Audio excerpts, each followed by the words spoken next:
So yesterday on the David Pakman Show, I went back and forth with my producer about how bad it is that Samuel Alito, Supreme Court judge, did a couple of fundraisers, including one for the American Spectator, which some say it's not really a political group.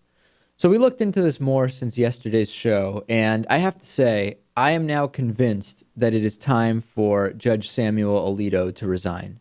And there is no question that while the American Spectator, okay, maybe you could believe that they're not directly political themselves, the American Spectator was one of the primary funders of the Arkansas Project, which, as hopefully you know, was one of the main sources of attacks on Bill Clinton during his campaign. I mean, they were literally trying to find anything they could on Bill Clinton to smear him.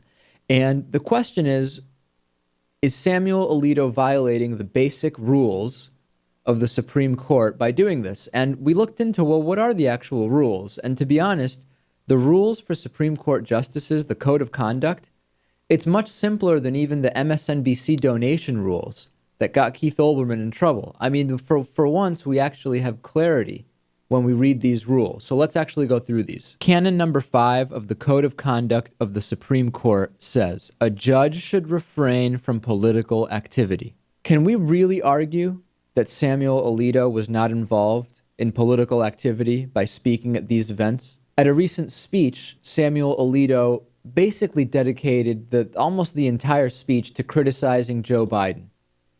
Is that not political? Who could argue that that's not political in their right mind? Canon number 2, a judge should avoid impropriety and the appearance of impropriety in all activities. Let's say you actually believe that what Samuel Alito did by speaking at a fundraiser for the American Spectator, by criticizing Joe Biden in a speech, by rolling his eyes and mouthing "that's not true" at the last State of the Union address when Barack Obama spoke very accurately about the repercussions of Citizens United or $1 one vote, as we now know it.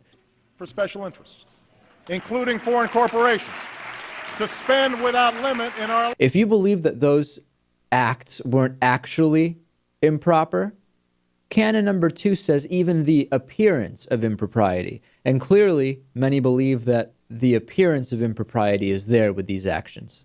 Okay, so what does Alito actually think about this stuff? Because it seems if he's the guy involved, we should at least have his opinion on it. He says it's not important. And why shouldn't we believe him? I mean, from now on, let's just ask murderers, suspected murderers, hey, you didn't do it, right? No? Oh, okay. Yeah, you're free to go. Samuel Alito says it's not important that he did this. Even more shocking is in 2009, Alito actually showed up at a fundraiser for the Intercollegiate Studies Institute. And you can't make this stuff up. Teabagger from Delaware, Christine O'Donnell, was actually funded by that group. That's right, Samuel Alito, apolitical Supreme Court justice, showing up at a fundraiser for a group that gave money to Christine O'Donnell. It's time for Alito to step down. Will he? No. Is impeachment on the table? It is, but we know that won't happen.